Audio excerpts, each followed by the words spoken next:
طعنا بلنا زخبركم من زخبركن انت مركتي مارداتاي مش هاقدستن وانا حبريتاتات ساعاتنهم لايك شير سبسكرايب بمقبار كم تلمود كتكاتلنا بخبر بمعدام حزي نابتم بزرزر زدحسسنا يمزعباتات كنسقر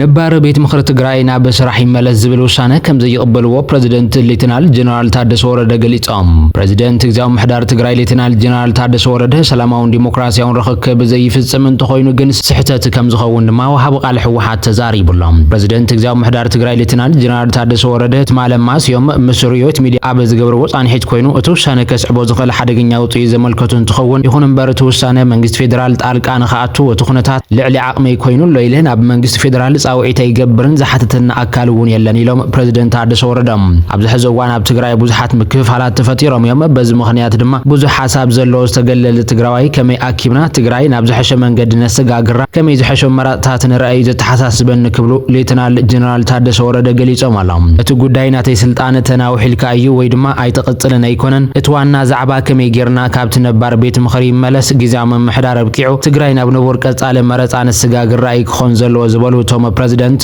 እትውጥጥ ወልቃው ጉዳይ ዘይኮነስ ተሓላለኸ ናይ ትግራይ ዛዕባ ናይ ሕጋውነት ምርጫ ምምሽቻው ምግባር ኢሎም ኣሎም በምቁራጽ ነዳድን በጀትን ኣብ ዘለሉ ኩነታት ኮይኖም ብዙሕ ፈተናታት እናሓለፉ እቲ ግዝያዊ ምሕዳር ይመርሖ ከም ዘለዉ ዝገለጹ እቶም ፕሬዝዳንት እቲ መንግስቲ ሰራሕተኛ ብዘይ ደሞዝ ንዝኸፍሎ ዘሎ ኣገልግሎት ዝናኣዲ ክብሉ እውን መጉሶም ኣሎም ኣቐባሊ ቃል ሕወሓት ኣይተ ሚኪኤላስ ገደም ብግድኦም ፕሬዝዳንት ግዝያዊ ምሕዳር ትግራይ ሌተናል ጀነራል ታደሰ ወረደ ሰላማውን ዲሞክራሲያውን ርክክብ ዘይፍጽም እንትኾይኑ ስሕተት ከም ዝኸውን እዩ ተዛሪቡ ዘሎ እቲ ወሃብ ቃል كم زبلو ግዝያዊ ምሕዳር ትግራይ ይፈርስ በመህላው ምስ መንግስቲ ፌደራል ዘራኸብ ገመድ ከም ዝተበትከ ይገሊጾም እቲ ወሃብ ቃል ወሲኹ ማእኸላይ ኮሚቴ ሕወሓት ቅድመ ኣስታት ክልተ ሰሙን ዝሕለፈ ውሳነ ዝምልከት ምስ ተፈላለዩ ኣካላት ዘተ ይካየድ ከም ዘሎ ተዛሪቦም ማእኸላይ ኮሚቴ ሕወሓት 11 ሚያዝያ 2018 ዓመተ ምህረት ኣብ ዘውፅኦ መግለጺ ቅድሚ 6 ዓመታት በትግራይ ብዝተኻየደ መረፃ ዝተመርጸ ቤት ምኽሪ መንግስቲ ትግራይ ናብ ስራሕ ክምለስ ከም ዝተወሰነ ፍሊጡ ነይሮም መንግስቲ ፌደራል ድሕረ ስምምዕነት ፕሪቶሪያ ዝተመስረተ ግዝያዊ ምሕዳር ትግራይ ይመርሕ ንዘሎ ፕሬዝዳንት ታደሰ ወረደ سلطانو بحد عمت دحر من نحيو حوحات دحري آستات كلتا سومنا بيرو نزو سانا فليتوم هيتا ميكيلا منجز فيدرال نحوحات كيف كدن كيم مخرن بينيو نزو سانا حليفيلوم جنرال تادسا بفلامي عمت زتمززه بمسرة ممعنة بريتورا بزوات أدم بيو حزي نسو قنات تحيشيا بكلتاشن 10 عمت مرت إثيوبيا بزوات أدم بيلوم بيتفات قدما يمنيشتر زبن سلطانة بريزيدنت نحد عمت كم زتناوحه بمنقد فيسبوك ألاو تقبرو لحبريتا كوينات تقراي مستولع دحر أوارح زوات أدم بي ممحش ግዝያዊ ምሕዳር ጠቂሱ ነይሮም እዚ ደንቢ ወይ ድማ መምርሒ ድሕሪ ስምምዕነት ፕሪቶሪያ ኣብ እዋን ስራሕ ሓበን ዘሎ ምሕዳር ንምጭያሽ ብዝወፀ ደንቢ ተተኪኡ ብዛዕባ እዚ ጉዳይ ሕቶ ዝቀረበላ ሴክሬታሪያት ፕሬስ ቤት ጽሕፈት ቀዳማይ ሚኒስትር ቢሌኔን ስዩም እቲ ዝተሰረዘ ደንቢ ብጌጋ ከም ዝተጠቀሰን ከም ዝተዓረመ ነፍሊጣ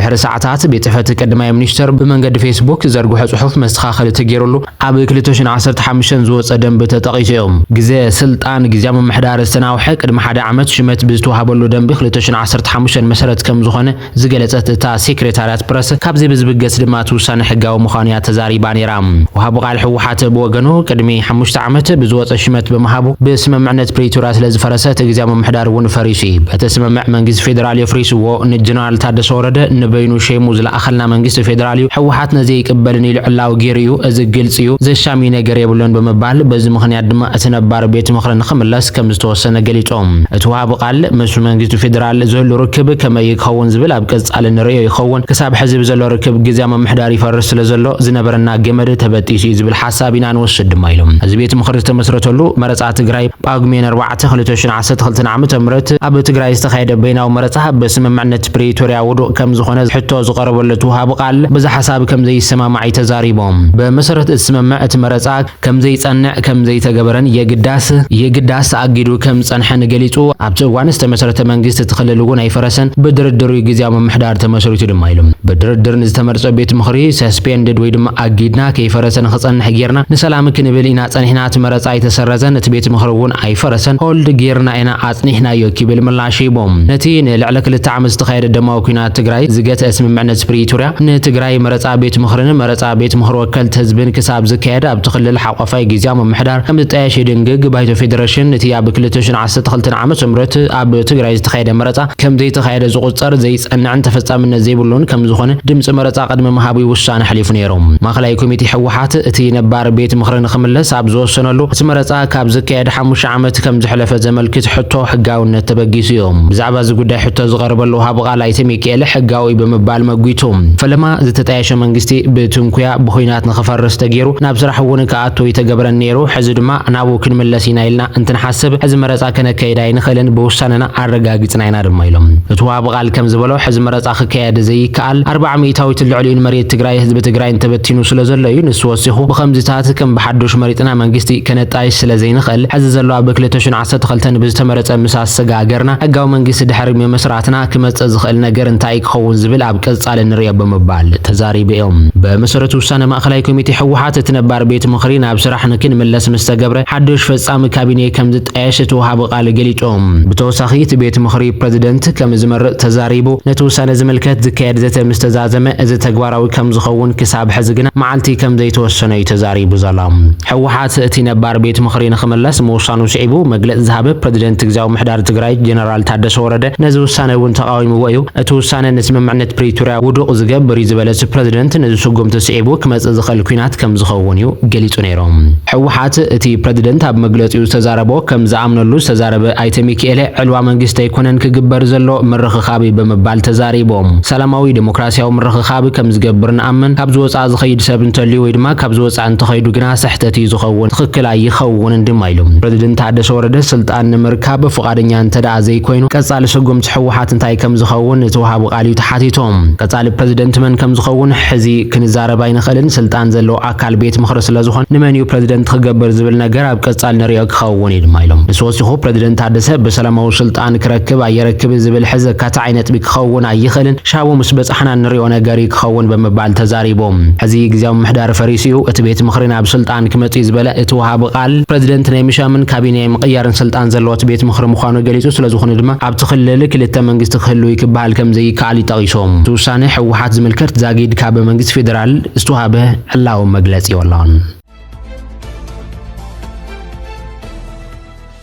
ቀረብ ነዳዲ ኢትዮጵያ ድማ ናብ ነቦር ተመሊሱ ተባሂሎም ሚኒስትሩ ፋይናንስ ኣይተ ኣሕመድ ሽዴ መንግስቲ ነቲ ብልዕሊ ፍርቂ ኣጉዲልዎ ፀንሐ መዓልታዊ ቀረብ ነዳዲ ናብ ነቦር ንኸም ዝመለሶ ኣፍሊጦሎም። ኣሜሪካን እስራኤልን ቅድሚ 2 ወርሒ ኣብ ልዕሊ ኢራን ዘካየድዎ መጥቃዕቲ ስዒቡ ቀረብ ነዳዲ ኢትዮጵያ ብፍርቂ ከም ዝነከየ ዝፍለጥ እዮም። መዓልታዊ ቀረብ ናፍጣ ካብ 9 ሚልዮን ሊትሮ ናብ 4.5 ሚልዮን ሊትሮ ምንካዩ ኣብ ዝተፈላለዩ ዓውድታት ዋጋ ወሰኽ ከም ዘሰዓበን ምዝምባዕ መጓዓዝያ ሓዊሱ ከቢድ ቅልውላው በጊሱ ነይሩ እዮም። ሚኒስትሩ ፋይናንስ ኣሕመድ ሽዴ ኣብ ዘውፅዎ መግለፂ መንግስቲ ኣብ እዋን ኩናት ማእከላይ ምብራቅ ስዒቡ ደው ኢሉ ዝነበረ ቀረብ ነዳዲ ናብ ነቦር ክምለስ ከም ዝወሰነ የፍሊጡ ዘሎ። መንግስቲ ቀረብ ነዳዲ ናብ ነቦር ደረጃ ንምምራስ ፍሉይ ዕድጊት የካይድ ከም ዘሎ ቶም ሚኒስተር ክገልጹ እንከለው ብፍሉይ ዕድጊት ተረኺቡ ዝተባሃለ ነዳዲ ካብ ጅቡቲ ምጓዓዝ ከም ዝጀመረን ኣብ ውሽጢ መዓልታት ናብ ኣዲስ ኣበባን ካልኦት ክልላዊ ከተማታት ምምሕዳርን ከም ዝበፅሕ እዩ ተሓቢሩ ዘሎ። መጻብ ብሆርሙዝ ካብቲ ትርኢት ዝተገበረሉ ንነዊሕ እዋን ድሕሪ ምዕፃው መንግስቲ ፍሉይ ዕድጊት ከም ዘካየደ እኳ እንትገለጸ ፍልፍል ዕድጊቱ ግን ኣይገለጸን። እዚ ድማ ብመንጎ ድጎማ ነዳዲ ዝተመደበ በጀትን ኣብ ወርሒ 20 ቢልዮን ብር ወሰኽ ብምርኣይ ሓፈሻዊ ድጎማ ነዳዲ ልዕሊ 300 ቢልዮን ብር በፂሕዮም። ቅድሚ ሕጂ ብሰንኪ ኩናትን 9 ሚልዮን ሊትሮ ዝነበረ መዓልታዊ ቀረብ ናፍጣ እቲ ሃገር ብፍርቂ ናብ 4.5 ሚልዮን ሊትሮ ወሪዱ እዮም። ይኹን እምበር ኣብዚ እዋን እዚ መንግስቲ ዝገብሮ ዘሎ ናይ ምፍራይን መጓዓዝያን ንጥፈታት ኣብ ግምት ብምእታው ካብ ሎም ጀሚሩ ቀረብ ናብ 9 ሚልዮን ሊትሮ ብምልዓል ክምለስ ምዃኑ እቲ ሚኒስትር ቤት ጽሕፈት ገሊጹ ኣሎ። ብሰንኪ ኣብ ወሽመጥ ዓረብ ዝቕፅል ዘሎ ኩናት ማእከላይ ምብራቅስ ዋጋ ፀዓት ብዝለዓለ መጠን ክውስኽ ቀሲብዎ ዝነበረ ኮይኑ ኣብ መላእ ዓለም ዝርከቡ መንግስታት መራሕቲ መኪና ገደብ ብፍጥነት ክገብሩ ሰባት ካብ ገዝኦም ኮይኖም ስርሖም ክሰርሑን ከተባብዑን ክምሕፀኑ ጀሚሮም ነይሮም እዮም። ኢትዮጵያ እውን እንትኾነ ኩባንያታት ነዳዲ ንኤጀንሲታት ፀጥታን ኣፍረይቲ ትካላትን መጓዓዝያን ቀዳምነት ክህባ ብምእዛዝ ተቆፃፃሪ ቀረብ ፀዓት ሃገር ድማ ኣብ መላእ ሃገር ኣብ ዘከፋፍል ዕዳጋ ነዳዲ ዝያዳ ጽኑዕ ቁፅጥር ከም ዘተግብር ገሊጹ ነይሩ እዮም። እዚ መምርሒ መንግስቲ ኢትዮጵያ ክዙር ነዳዲ ንምዕቃብ ካብ ዝወሰዶ ተሪር ስጉምታት ሓደ ኮይኑ እቲ ስክፍታ ኣብ መላእታ ሃገር ዘንጸባርቕ ዘሎ ኮይኑ ኣብ በዓል ከም ዛምቢያ ደቡብ ኣፍሪካን ዝኣመሰላ ነዳዲ ኣታዊ ካብ ምግባር ዝምርኮሳ ሃገራት ድሮም መራፅታት ክደልያ ጀሚረን እየን። ብናይጀርያው ቢልዮነር ኤሊኮ ዳንጎቴ ዙን ፋብሪካ መጻሪ ነዳዲ እውን እንትኾነ ቀረብ ንምውሓስ ካብ ዝደልያ ሃገራት ጠለብ ክቕበል ከም ዝጀመረ ገሊጹ ነይሩ እዮም። بريطانيا دما زيغاتاتا ናብ ኤርትራ ከይገሾ ጠንቀቃም ቤት ጽሕፈት ጉዳያት ወጻኢ ኮመንዌልዝ ልምዓት ዓባይ ብሪጣንያ በዞባ ቀይሕ ባሕርና ወሰን ዝኸይድ ዘሎ ወተሃደራዊ ንጥፈታት ወጥረን ስዒቡ ዜጋታቱ ናብ ኤርትራ ካብ ዝግበር ኩሉ ኣገዳስ ዘይኮነ መገሻታት ክቁጠብ ተሓሳሲቡ ዘሎ እቲ ሚኒስትር ኣብዘውጾ መግለጺ ኣብቲ ዞባ ዘሎ ጸጥታዊ ኩነታት ዘይረጎን ዘይተኣማምንን ብምዃኑ ወተሃደራዊ ንጥፈታትን ብበዝሒ ይረብ ምህላውን በጻሕታ ሃገርን ዜጋታትን ካብቲ ከባቢ ክርሕቁ ይጠሊቡ ዘሎ እዚ ናይ ጉዕዞ ዋናው ሓበሬታ ብ27 ሚያዝያ 2026 ዓመተ ፈረንጂ ዝተዘርግሐ ኮይኑ ነቲ ኣብ ዶባትን ገማግም ባሕርን ኤርትራ ዘለዎ ጥሪ ኣብ ግምት ዘእተወ ምዃኑ ተገሊጹ ዘሎ መንጎ ኤርትራን ኢትዮጵያን ዘለዎ ጥሪ ቀጻሊ እኳ እንተኾነ እቲ ቀንዲ ምኽንያት ናይቲ ቤት ጽሕፈት ዋናው መኻሪ ምውሳኽ ወተሃደራዊ ንጥፈትን ኣብ ቀይሕ ባሕሪ እዩ እቲ መጠንቀቕታ ብፍላይ ንንጥፈታት ዕጡቋት ምንቅስቓስ ሑቲ ኣብ ቀይሕ ባሕርን ኣህጉራዊ መራኸብ ንምዝራግ ኣብ ዝፍትነሉ ዘሎ እዋን ኮይኑ እቲ ንጥፈታት ኣብ ዙርያ የመን ዘማእኸለ እኳ እንተኾነ እቲ ኩነታት ነታ ኣብ ገማግም ቀይሕ ባሕሪ ትርከብ ኤርትራ ሓዊሱ ንጎረባብቲ ሃገራት ክጸሉ ከም ዝኽእል የመን እዚ ከምዚ ኢሉ እንከሎ ኤርትራ ዓለም ለኻዊ ማዕኸን ገንዘብ ኣብ ዓመት ክልተ ግዜ ኣብ ዝሕትሞ ናይ ዞባ ቁጠባዊ ትንበያ ኣብ ናይ ሚያዝያ 2026 ጸብጻቡ ሕጂ እውን ብወግዓዊ ቁጽርታትን ስታቲስቲካዊ መረዳእታታትን ዘይትግለጽ ምስጢራዊት ሃገር ኮይና ትቕጽለላ ኢሉ እቲ ኣብ ትሕቲ ጸቕጢ ዝተመዝገቡ ዓወታት ብዝብል ኣርእስቲ ዝወፀ ጸብጻብ ትትካል ንቁጠባዊ ምንቅስቓስ ሃገራት ትሕተ ሰሃራ ኣፍሪቃ ንጹር ስእሊ ንምሃብ ዝዓለመ እኳ እንተኾነ ንኤርትራ ዝምልከቱ ሰሌዳታት ግን መብዛሕትኦም ባዶ ብምዃኖም ነቲ ኣህጉራዊ ትንተና ዓብዪ ብድሆ ኮይንዎ ከም ዘሎ ገሊጾም ኣብቲ ዓለም ለኻዊ ማዕኸን ኩለን ኣባላት ሃገራት ከም ቁጠባዊ መነጽር ገይሩ ዝጥቀመሉ ዝርዝር ሰሌዳታት ብዛዕባ ዕብየት ሃገራዊ ጅምላ እቶት ወይ ድማ ፍርያት መጠን ዋጋ ወይ ድማ ዘቕባብ ከምኡውን ሃገራዊ ዕዳ ኤርትራ ዝገልጹ ስታቲስቲካዊ መረዳእታታት ይተረኸቡን እቲ ትካል ነቲ ኩነታት ንምግላጽ ኣብ ትሕቲ ሰሌዳታት ብዘስፈሮ መብርህ መሰረት ምስ ኤርትራ ዘሎ ናይ መረዳእታ ወይ ድማ ዳታ ምልዋጥ ካብ 2019 ጀሚሩ ዝተቋረጸ እዩ ዝወግዓዊ ሓበሬታ ናይ ምስኣን ብድሆ ንኤርትራ ኣብቲ ዓለም ለኻዊ ቁጠባ ካርታ ከም ሓንቲ ጸላም ነጥቢ ከም እትረአን ብምግባር ካብ ዓለም ለኻዊ ናይ ገንዘብ ምንቅስቓስ ክትግለልን ኣውፈርቲ ስጋኣት ክትፈጥርን ምኽንያት ከም ዝኸውን ይግለጽ እዚ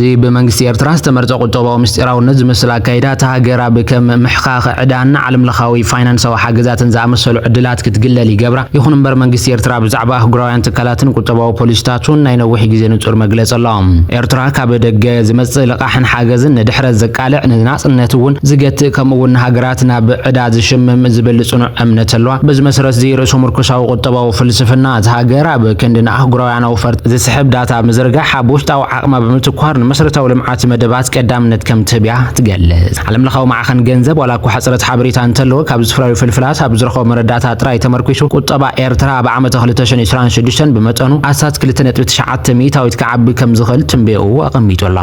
ኢትዮጵያ ብግዳ ኣብቲ ጸብጻብ ከም ሓንቲ ኣብ ቁጠባዊ ምስጋር ዘላ ሃገር ተጠቒሳ ዘላ ኮይና ዓለም ለኻዊ ማዕኸን ገንዘብ ኢትዮጵያ ብሸርፊ ንዘካየደቶ ቁጠባዊ ስጉምታት ከም ዓብዪ ዓወት ክገልጾ እንከሎ እታ ሃገር ኣብ 2026 ናይ 6.9 ሚእታዊት ዕብየት ከተመዝግብ ከም ትኽእል እዩ ተንቢዩ ዘሎ እዚ ከምዚ ኢሉ እንከሎ ኤምባሲ ኤርትራ ብሕቡራት መንግስታት ኣሜሪካ ነቲ ኣብ ዛዕባታት ተበግሶታት ምልዓል እገዳን መሚሓዝ ዝምድና ኤርትራን ኣሜሪካን ኣመልኪቱ ዝወሃብ ዘሎ ርእቶታት ምላሽ ይብሉ ኣሎ ኣሜሪካ ኣብ ልዕሊ ኤርትራን ቢራቶ ዝጸንሐት እገዳ ብኸፊል ክትልዕል ምስ ኤርትራ ዘለዋ ዝምድና ከተመሓይሽ ዓብዪ ዜና ኮይኑ ይቀኒ እዩ እዚ ብ22 ሚያዝያ ኣብ መጽሔት ዎል ስትሪት ጆርናል ዝተዘርግሐ ሓበሬታ ላዕለዋይ ልኡኽ ኣሜሪካ መሱድ ቦሎስን ገለ ካብቲ እገዳ ክልዓል ምናልባት እውን ምስታ ብፖለቲካውን ዲፕሎማስያውን ኣዝያ ዝተነጸለት ሃገር ቀርና ኣፍሪቃ ዘለዎ ርክብ ናብ ነውር ክመልስ ይንቀሳቐስ ከም ዘሎ የቃሊሑ ነይሮም ቦሎስ ብኣሰላጥነት ፕሬዚደንት ግብፂ ዓብደልፈታሕ አልሲሲ ኣብ ግብፂ ምስ ፕሬዚደንት ኢሳያስ ኣፈወርቂን ብምስጥራዊ ዝርብ ምክያዱ ዘጠቓልል ተበግሶታት ከም ዝጸንሐ ይግለጽ እንተኾነ እዚ ተበግሶታት ነቲ ጽኑሕን መስሩትን ፖሊሲ ዝምድናታት ወፃኢ ኣሜሪካ ዝጻባኢ ብዝብል ገለ ተቃውሞታት ይስማዕ ኣሎ